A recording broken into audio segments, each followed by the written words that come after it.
Welcome to another edition of the Hoop Jack Podcast series, guys. It is Chris and LeVar, and it's been pretty much a slow week in the world of NBA because of the All-Star game. You get about 9 days of rest, so I guess that's more than what the good Lord intended. But yeah, so 9 days is a lot of rest. But we're gonna do, we're gonna recap All-Star weekend.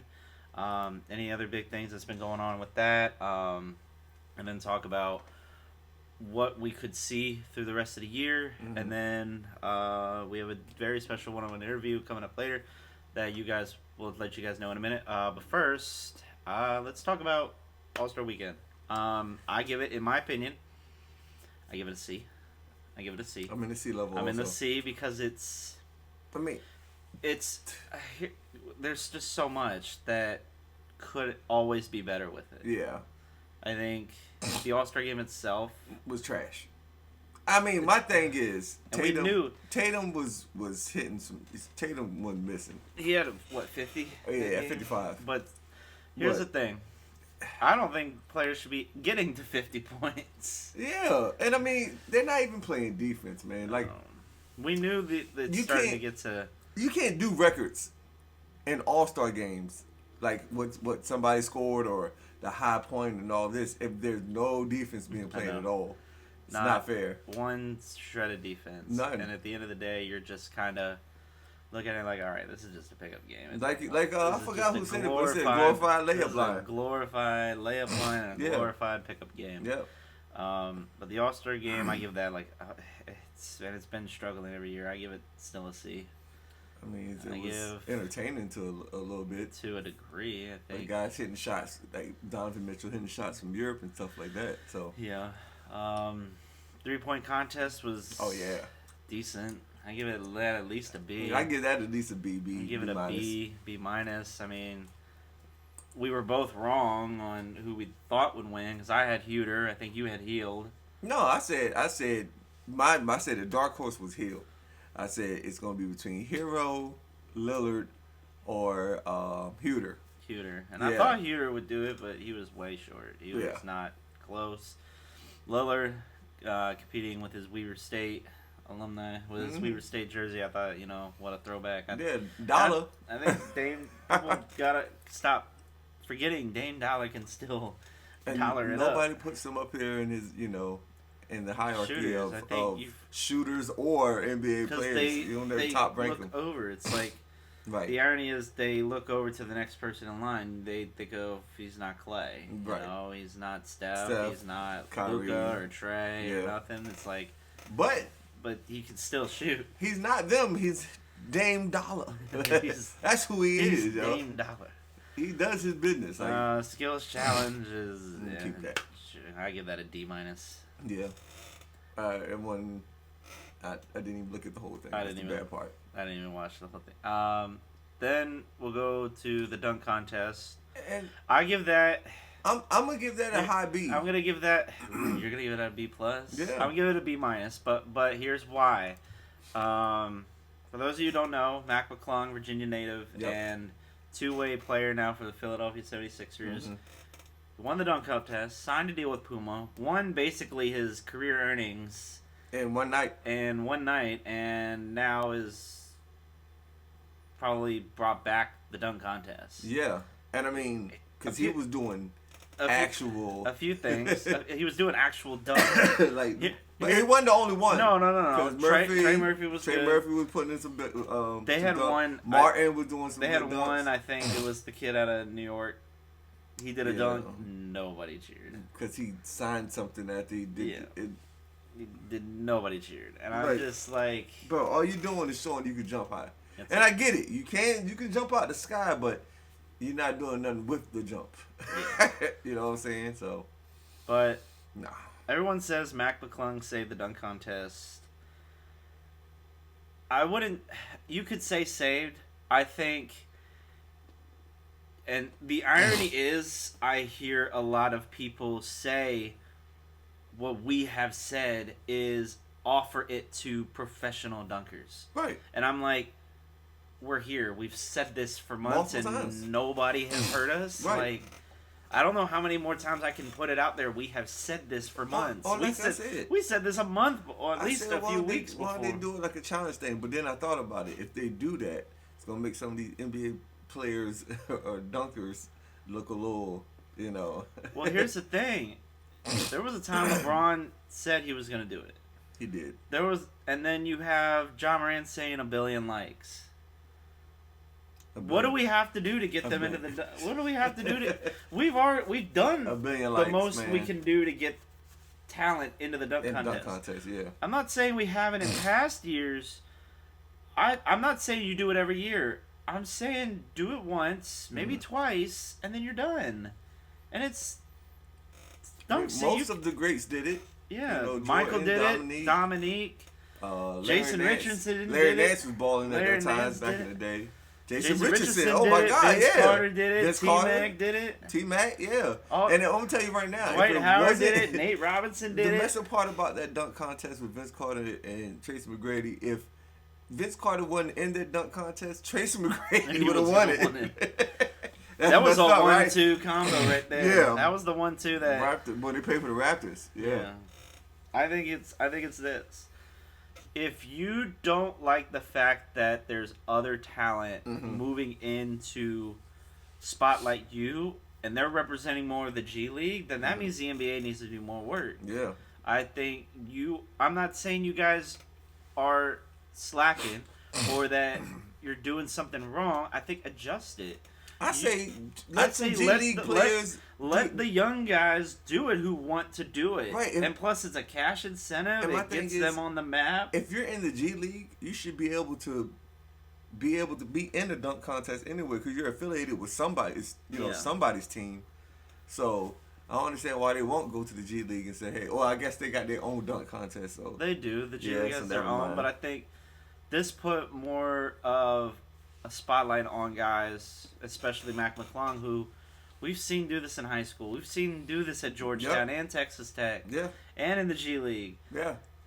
But now a lot of other people are seeing it, and it's pros and cons, and I'm like, we've been saying this for a while. You either add more talent, NBA stars, superstars to do it, or freelance it out to professional dunkers, or get the G Leaguers to do it. Yeah. Because either way, I think here's what you could do.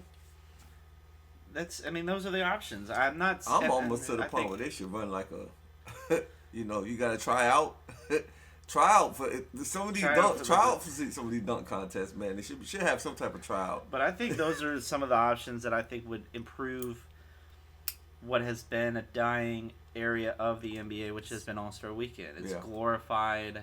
It's almost like the Pro Bowl. Yep. It's getting to a point where it's so. I'm glad the Pro Bowl thinking about bringing back all the skills. But it is. But then you do a flag football game out of it. Yeah, that's. The only time, you know what I miss? You know what the one thing I still remember. Everyone knows this. The Sean Taylor hit. Yeah. That's when I knew. That's a legit Pro Bowl game. Right. That was a real game right there. That was a real game when Sean Taylor knocked the socks out of the punter, and he got back up too. They took it like a G though, but I'm like, he took it like a champ. They were making sure they played actual football at that time. Yeah. Just like basketball and this so-called All-Star game. But anyway. But I think moving forward, it'll be interesting to kind of see what Adam Silver can look back on this. Because I'm not saying it's great, but we need to find new outlets. Because I feel like even the ratings are lower. Yeah, they said it was one of the worst. Because it was literally no defense at all. They just let the person walk right past them. It's just a glorified pickup game at that point. I think it got really. I think we need to find new ways to improve. I think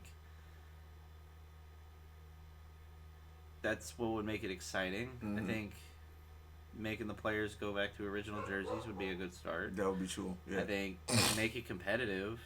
Somehow. Like I was saying, make it like if the West wins, they get home. Somebody else said that on TV advantage. too. If the East wins it, make it home field court advantage. Yep. Because you think about it like this: You have a play-in team make the NBA Finals. That's a huge swing. It is. That's a huge swing in the NBA Finals if they have home court advantage. And they weren't even supposed to get and it. they weren't supposed to. So that'd be a big. Say Dallas. Say Dallas made it to the NBA Finals and they were like a 7th seed. Right. They were a play-in team versus they play the 76ers in the NBA Finals. You have Dallas with 4 games at home.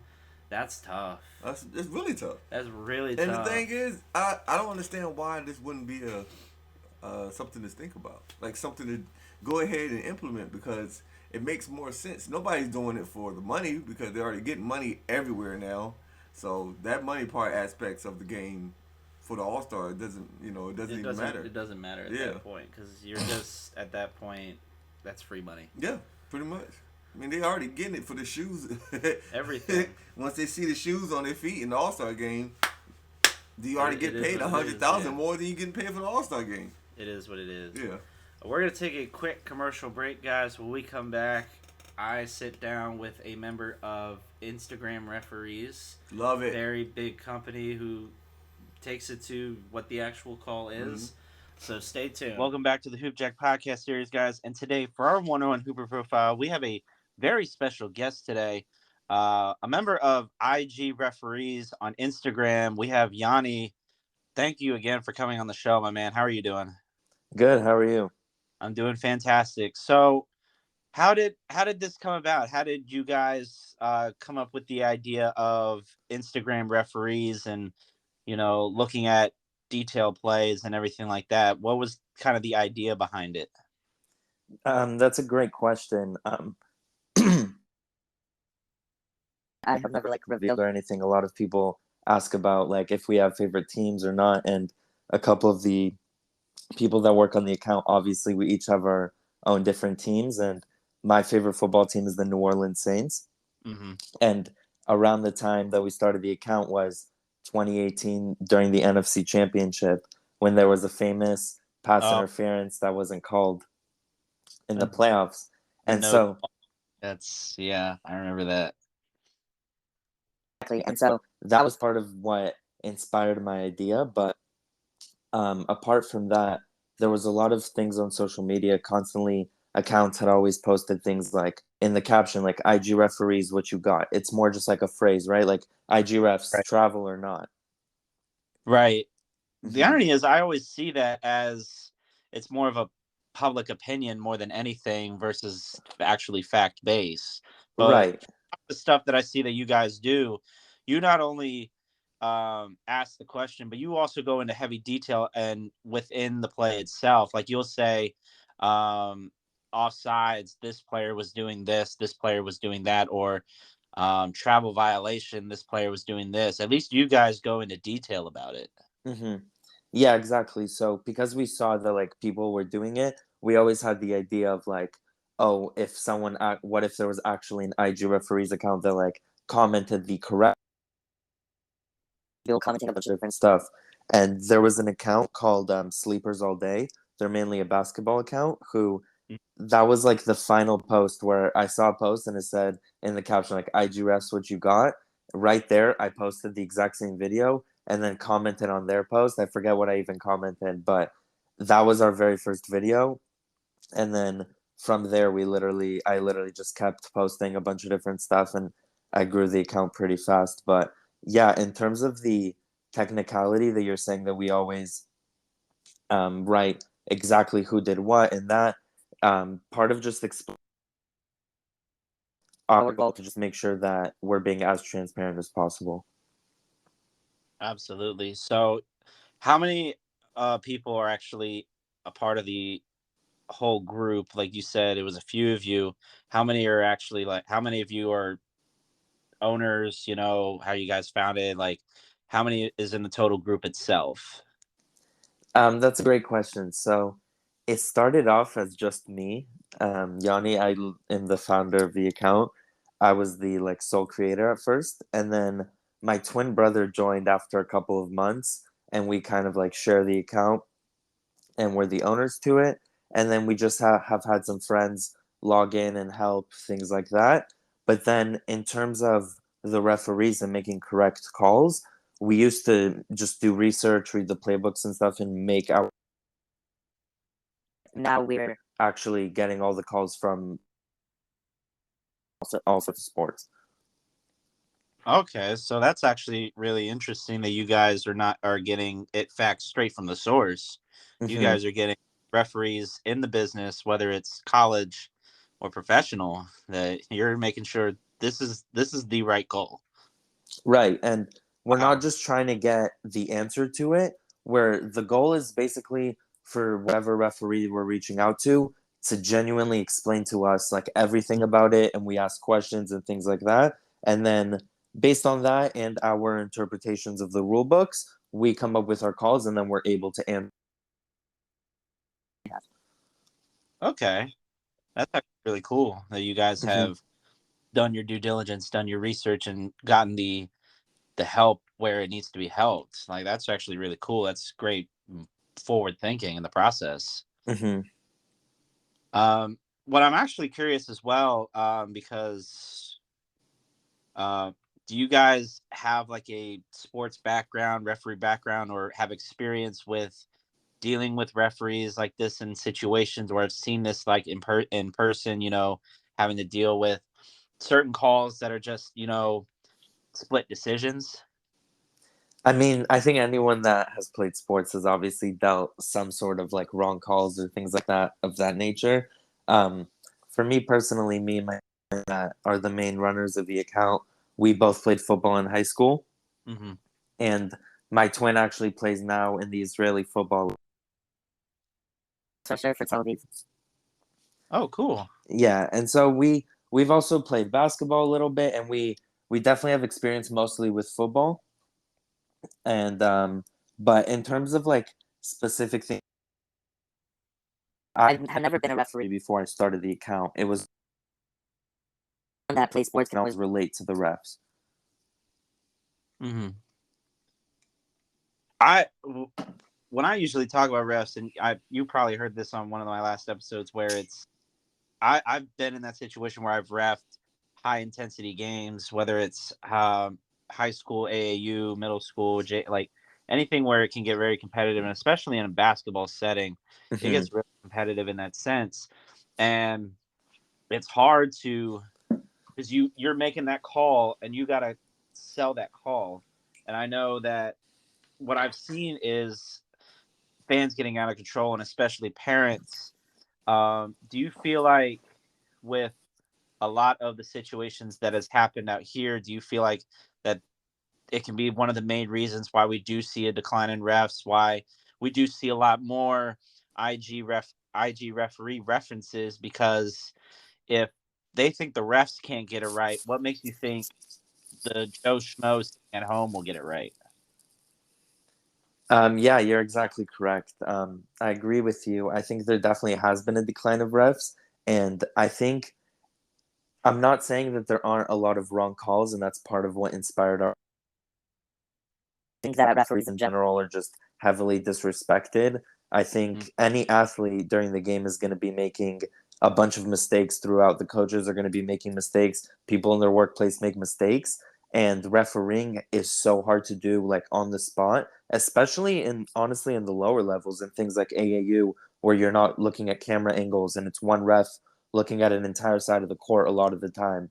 Right. I think, yeah, that's very hard to do. So I think I just gotta respect any referee out there, and I do is like room for improvement, but it has to come with respect first. Absolutely. It always does. And looking more into what you guys have done with the account and the detail aspect of each post that you guys do, you guys explain everything. You go into detail about, a player doing this, a player doing that. When did you start to realize that the reach and the growth of the channel and the page was overwhelming? Because right now you guys have over 23,000 followers and you guys are continuing to grow. When did you finally see that you guys are doing it right? You're reaching a lot of people. To be honest, at first that just wasn't my like motive, and it's all just like growing continuously. So it's kind of hard to pinpoint like one point where it's like, oh wow, now we have a lot. Because at first it was like, oh cool, we got 3 comments, that's a lot. And then it was like, oh cool, we got 10 comments, and this just seemed to continuously grow, but that has never been like my main focus. I think just the main part is just if we produce good content and we're explaining everything that we need to, it's just naturally gonna come. Absolutely. You'll let the work speak for itself. Yeah. And with the continued growth and everything like that, have you guys decided to continue to branch out, maybe work with like collaborating with other pages, or even trying to reach out to brands and everything like that? Have you guys tried to reach out, market more into that area, or just kind of stay with what you have, still being consistent and still doing what you guys do best? I think it's a combination, because there's definitely something that got us here that we need to continue, but we're always brand deals and sponsorships and collab with other accounts. That's always something that we're focused on and always something that we're open to. Such as this, like our first podcast, we really appreciate the opportunity to be able to talk about the account on here. So just branching out with everyone has just always been our goal. Yeah, absolutely, man. And I'm thrilled to have you guys on. I think with a lot of accounts, and especially with referees now getting, probably within the last few years, it's been the hardest to kind of maintain wanting to be a referee and wanting to know what the right call is, where you guys have done the research, have the right people giving you the right calls. It's amazing what Yeah, thank you. And the funny thing is, when I see in your count, you guys are 635-0. Has anyone ever tried to kind of beat you at your own game? Has anyone tried to out you for a call? The funny thing is, one of our most common comments that we always get is like, "This is your first wrong call. This, for the first time ever, you guys are wrong." Like, the people always say that, and it's just funny to me that on every single call, no matter what we make, whenever we put up a poll or something, there's always going to be, even if it's the most obvious call. So I think as long as we just explain our call, and like, I can't say that we have made every single right call. There might be 1 to 2 deleted posts based off of a wrong call, but for the most part, we've done the most that we can to make sure that we're putting the right calls up there. I mean, for the most, like you said, you guys have done the research. You have the referees giving you their take on the call, why it's at that call, and the only thing you guys can do is say, this is the call because of X, Y, and Z. And if they can't come back at you with a reason why it's not X, Y, and Z, then you've made your point. Right. I mean, there's nothing more you can do about that, which I'm impressed. And like I said, if somebody wants to come at you, I'll let them do it. But from what I see, you guys have an unblemished record. Yeah, I hope so. So my last question to you is, what advice would you give to, um, someone trying to get into the art of looking at calls at certain ways, and for people wanting to be referees, or even content creators itself, but mainly the focus of what it takes to make the right call? What advice would you give to them? I would say, first of all, just looking at things unbiasedly. I mentioned I was a Saints fan earlier, and I have had to make multiple calls after we lost in the 2019. There was a controversial push off by Kyle Rudolph, who got the game-winning touchdown, and I posted it and said that there was no offensive pass interference, while I was still devastated that we just lost in the playoffs. So I think, number one, just making sure that whatever you want to think, it's good to recognize what you want to think, and then make sure that that's just not a factor.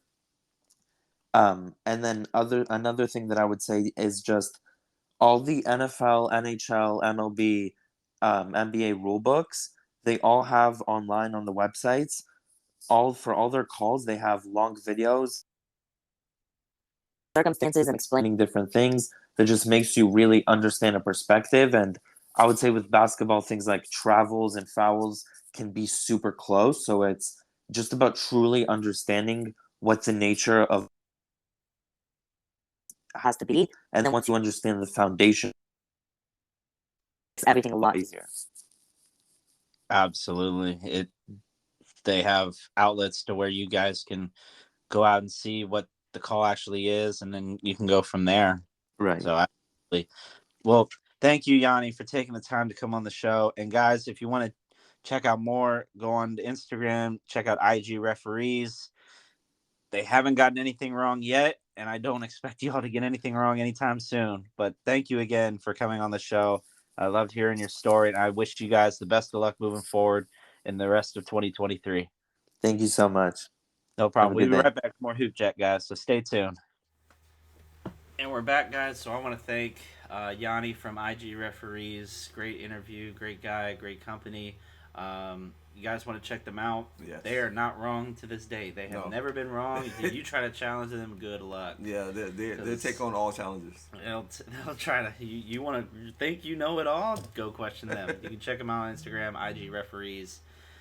It's spelled like how it says. Yeah, spelled exactly the same way. Spelled exactly the same way. So, with All-Star break coming to an end, long weekend, and then this weekend we finally get back into the basketball, swing of basketball. What we're going to do is we're going to look at the conference itself, see what could possibly change, especially after trade deadlines and everything like that. Right. What could possibly change for the rest of the year? Let's start with the East. Top 6, we got Celtics, the Bucks, the 76ers, the Cavs, the Nets, and the Knicks. Mm-hmm. What changes? And then, well, we'll go through the top 10 because that includes the play-in teams. Miami, the Heat, the Hawks, the Raptors, and the Wizards. Yeah. Where do you see some changes? Because I do see a few that could happen. Miami going up. You think Miami's going up? Yeah. I think Brooklyn's going down. I think that's all I was about to say. I think Brooklyn's going down. I think Philly could make a push up, but it's tough because I really think the top 3 is going to stay where it is. Boston's going to be leading. Milwaukee's right going to there. stay right there, and then Philly is now just between edge. those 3. Sure, Milwaukee and Philly can easily up and down here and there, but I don't think it's going to change any different. The only thing would be the dark horse Cleveland. I'm not saying dark horse because I think Chicago could make that late push to the 10th, maybe the 9th, because Toronto's kind of slipping. The thing is, if Chicago, now that we have Patrick Beverly, so-called the ball savior, out, ball out for the rest of this year, they can definitely get into the play-in. But it's tough. It's going to be tough. really tough. You're 2.5 games back right now of the Wizards, and we've lost both games to the Wizards. So it's going to be tough. I think Atlanta's just. I think Atlanta might stay a play team. The Knicks could move down too. That's what I was saying. Between Miami and the Knicks, but the Nets could move down. Like I said, they could probably move down to 6 or 7, pushing Atlanta back up to maybe 6. It just depends, because there's so much wiggle room here, and then you even have Orlando as a decent shot because they made some decent moves. They just have to start winning games at the end. Because they can't close it out. They can't. They never do. And I don't know what the fuck happened to Charlotte. Charlotte just died. I mean, they had a lot of injuries. Then everything kind of stagnated. Went to jail. Detroit never had a chance. I keep telling the dude that went to jail was a big figure in their team, man. And once he went down, it was all over. It was all over. So, kind of in agreement of what can possibly happen for that. Moving on to the West, you got Denver. You got the Nuggets, the Grizzlies, the Kings, the Clippers, the Suns, the Mavs, the Wolves, the Pelicans, the Jazz, and the Warriors.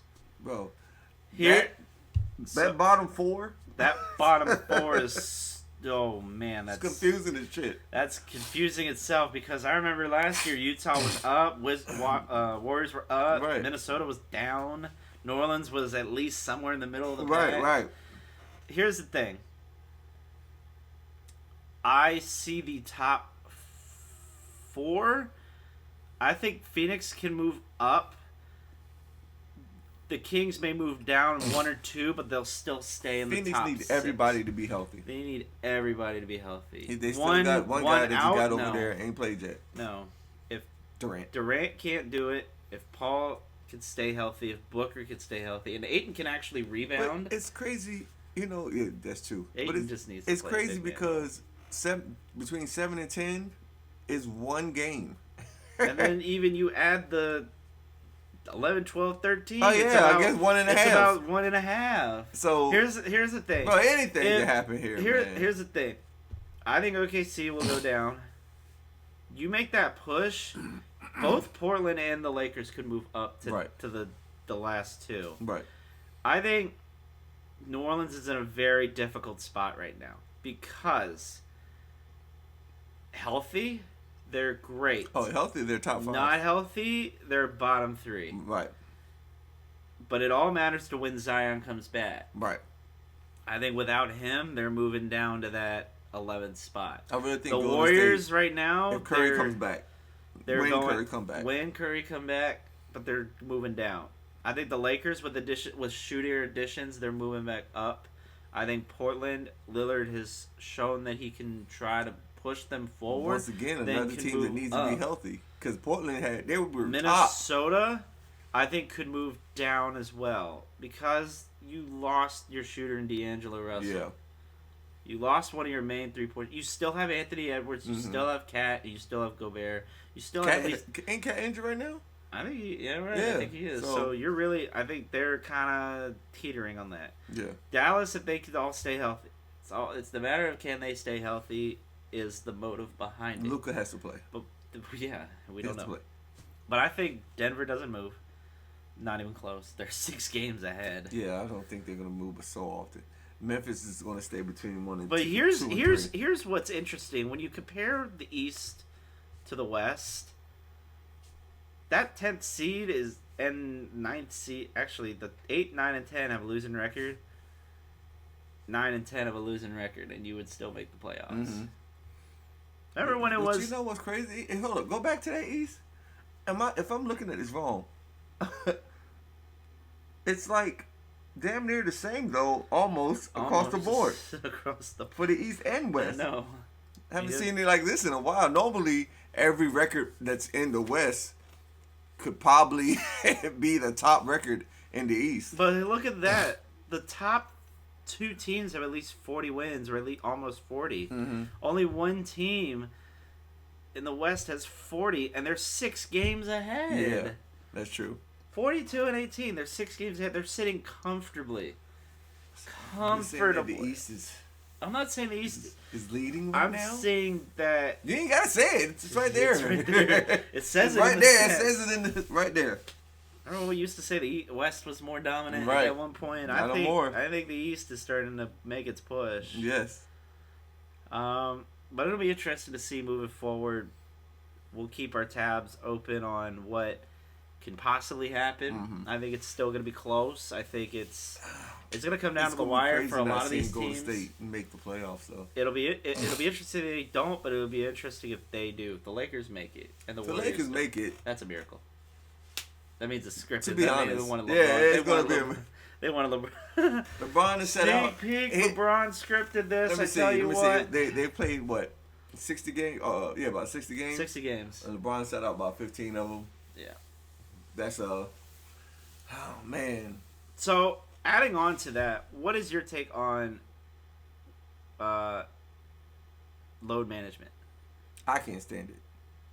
The reason why is because you're paid to play 82 games, not 50. Yeah. Not 45. I mean, if that's you can't the case, even play half the year. Give it to somebody else who can. It's just I just don't believe if you're healthy to play. People are paying a lot of money to come see you, and maybe there are games that they're not going to be able to make it to ever again, and this is the one game they make it to, and you decide the whole damn team to sit out. Now, I think when this all started was with San Antonio. This was damn near at the end of the season, though. You know, this was like. They had already basically made the playoff, clinched everything. They were 1 seed, right? Wasn't even close. So with no need for them. So that makes sense. But right. At the same time, I'm not saying you play the full 40 minutes. I'm saying play 10 minutes. Right, 10 to 20. I just don't think they should. If it's 50 play games in, play like 3 minutes a quarter. Right. 3 to 4 minutes a quarter. I think if you're 50 games in and you've set down at least 15 to 20% of the games, it makes no sense to me. No, it doesn't. It makes no sense. Especially when you're not even in the, the hierarchy of the top. But right now he's just trying to conserve, people are trying to conserve their body. And I'm not saying so what? If they for don't make the longevity playoffs, of the game. then what? I don't know. I honestly don't know. I can't see myself sitting down if my team is not winning. No. I can't do it. It doesn't make any sense. Yeah. I can't so, do it. For those of you who are not from the great state of Virginia, the Virginia High School League covers any and all sports within the Virginia, close to almost Delaware area. Yeah. You can kind of push it. So, last month, and I don't know if you've heard this, Virginia High School League has overwhelmingly approved high school students to be granted NIL opportunities. What? What are we doing here? So what are we doing here? So before we kind of go into it, for those of you who don't know, NIL is name, image, and likeness. Mm-hmm. You've probably seen it on a lot of pro players, celebrities, especially in the college world. You've seen gosh, I can't. Wow, I'm blanking on names. I can't even. But I know one of the more popular ones right now, especially could be any Oregon track star. Could be Olivia Dunn at I think Washington. Most definitely.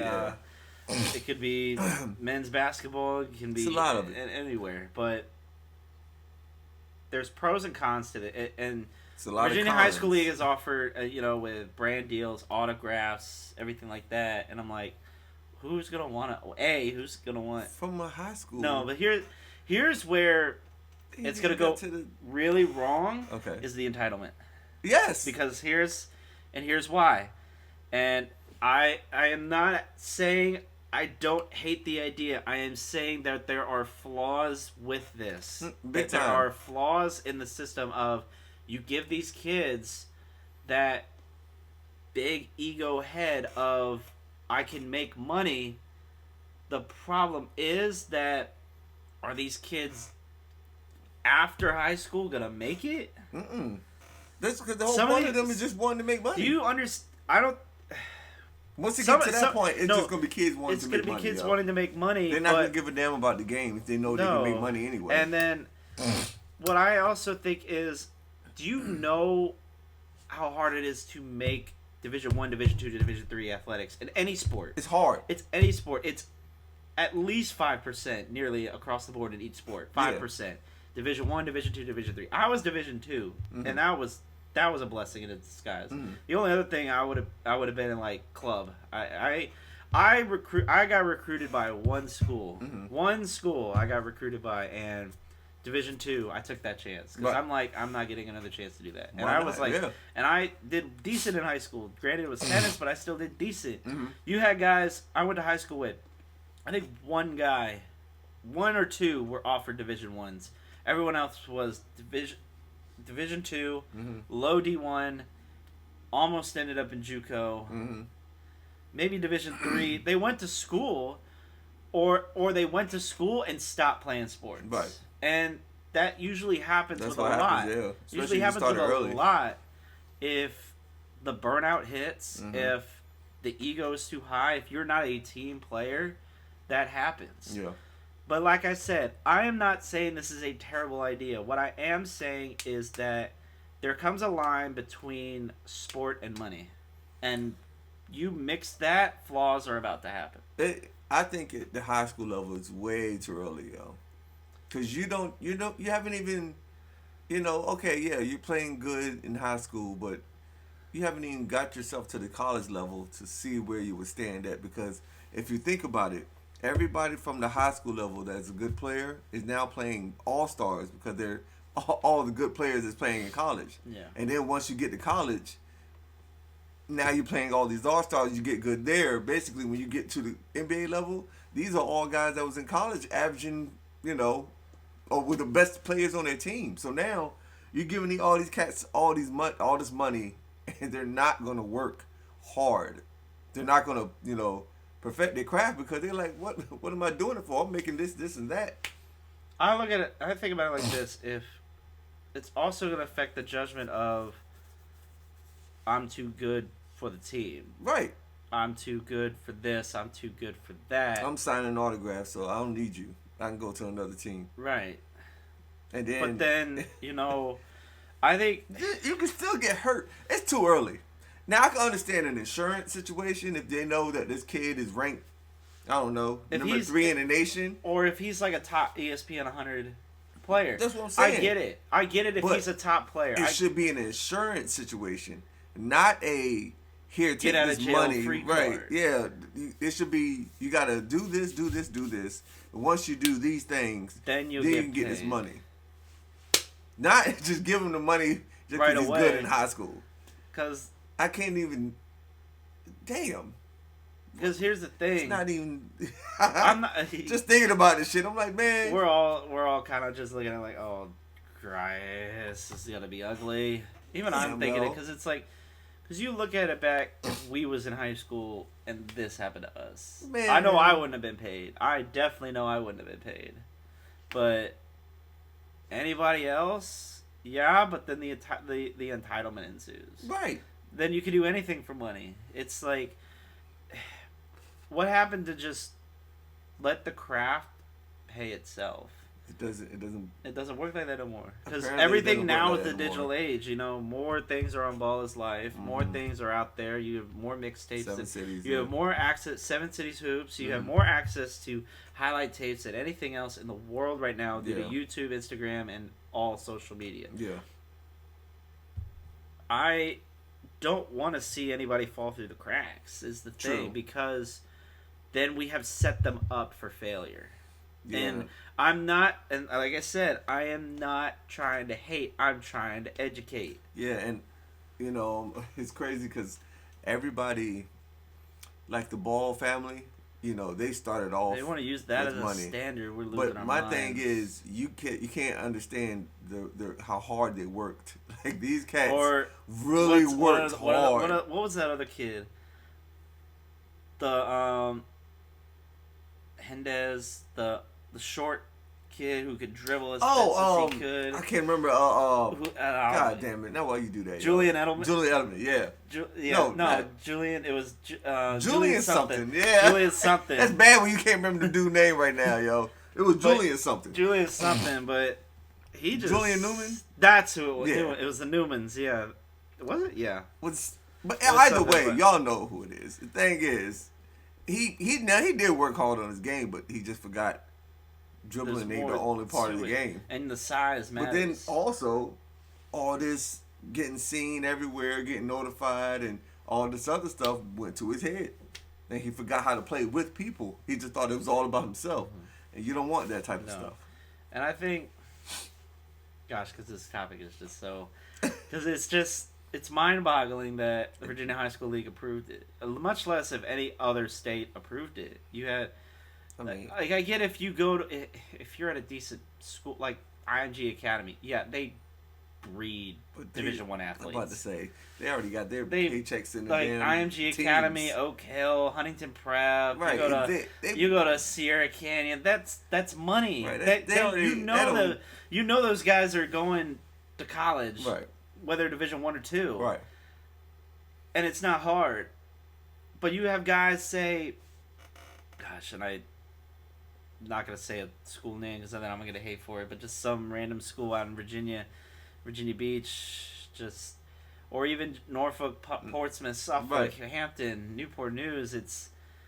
Or you go out west, you go out further to Smithfield, you go to the Rarity in Gate City or Wise County or something like that, or close to Blacksburg or Roanoke. Right. Like you're giving these kids opportunities where you want to support them, but at the same time, it's setting it up for a dream that is so hard. It's not easy. I can't see them getting this money and not working for it though. God, that kills me, man. But it's that new generation. That kills me. Where they think you show up and it's nothing. That really show bothers up me, and man. it's there. No. And it hurts because that takes away from the game. We were taught. We were always. And the thing you work hard and you do extra, the work will... It's good to, see and try new things, bring new things to the table, but There, golly, man, can we not just destroy the work? Working hard now is just like, oh well, I was in the gym for about 10, 15, 20 minutes. I put up 100 shots and now I'm done. Let me go about my business. It's not enough. And once these kids find out it's not enough, it's, you know, they're 5 years, 6 years, you know, thinking that they're this, and that, and they get to that level and get their ass humbled. yeah. So it's terrifying to see what can happen Yeah. with that. But all in all, I think hopefully this doesn't ruin the Virginia High School League. Hopefully this doesn't ruin the kids' opportunities because also everything is social media. Everything's recorded. Anyone can find anything. Mm-hmm. You do something, it will be found. Yep. True. And it's just it'll be the day when, and you don't want to ruin that dream, but you want to be realistic at the same time. Mm-hmm. So kind of before we close out, I want to thank everybody for tuning in. Make sure to shout out to Kenichi Bear, Shop God, Boosted Biz. I want another shout out to Moolah Kicks because again they're a great women's shoe company. Yeah. They do so much for women's basketball in general. So shout out to them. Mm-hmm. Also shout out Grand Headbands. Anytime you want a good fit, make sure to check them out. Grand Headbands.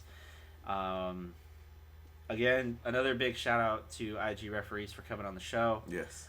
Make sure to check them out, guys. Again, they are undefeated, never lost. And make sure to give them a like and a follow. And big shout out to them. I think kind of closing out, going to this weekend, something that I really found interesting was that when you have like a small group of friends or even friends in general, you notice that people who make time for you versus when it's convenient versus Mm-hmm. not. I think it's hard nowadays to want to find who you can trust and Right. who's going to be there for you in your time of need. I think with back then it was easy, Mm-hmm.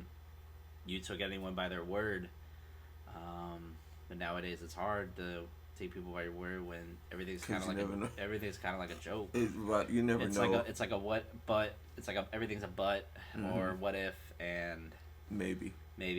I'll see what I can do Yeah. when I can, Mm-hmm. but it's never when I can.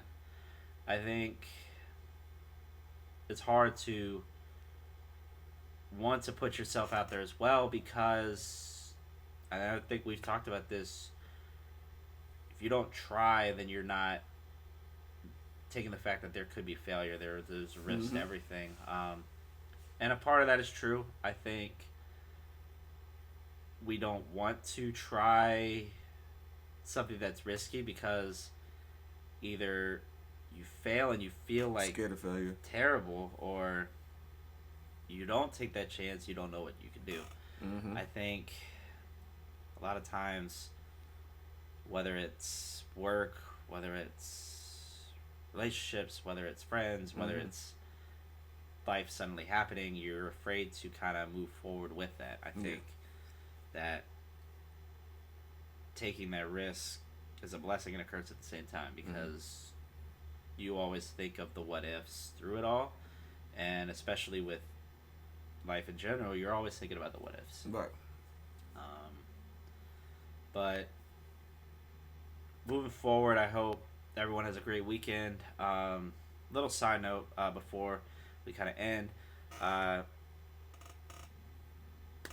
So with the show kind of staying where it is, we no longer have ambassador ads, which is like the penny per listen that somebody would listen. And what's going to happen is either we are going to start putting out a donation thing for y'all want to support, or we're gonna have to start doing subscriptions, and I really don't want to be doing subscriptions, because at the end of the day, this is for fun. I don't want to start charging people, and it's like, hey, why are you charging $1 per month? I'm like, well, y'all aren't listening. So, and I'm not saying y'all don't. I'm saying, I'd rather, because the content we create, we work hard to do it, and I think, yeah, we might not have the sophisticated, green screen. We might not have the sophisticated, we do have one little neon sign. That was the major improvement.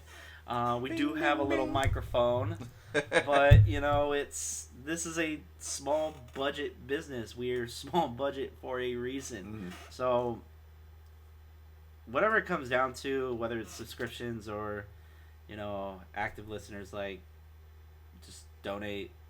I really don't want to get into that because we do the best that we can. Right. So continue to listen. If something does happen, we'll let you know through the grapevine. But keep listening, keep following. You can follow us on YouTube, Facebook, Instagram, and also subscribe to our YouTube channel, guys. It may not be, because we go from audio to video. You could also obviously hear and see.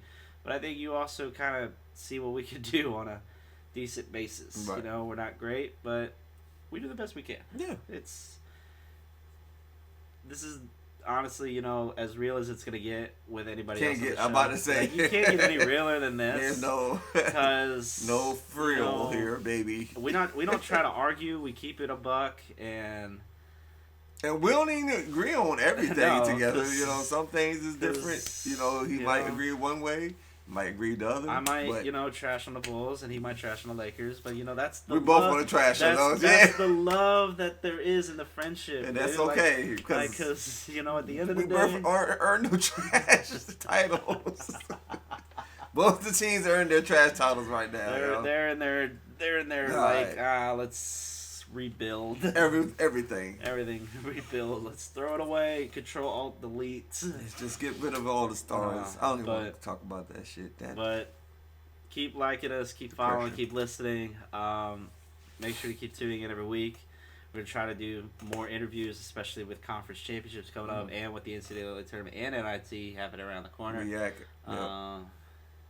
So be tuned in for more exciting content coming in, and we're also going to try to do more live person interviews, whether it's within the area, like middle school coaches, high school coaches, even some college coaches we're going to try, and players too, so we're going to try to do that. But keep tuning in. Shout out to Green Run, state playoff bound. Yep. And remember, don't be a bystander, be a hooper, and keep balling. Peace.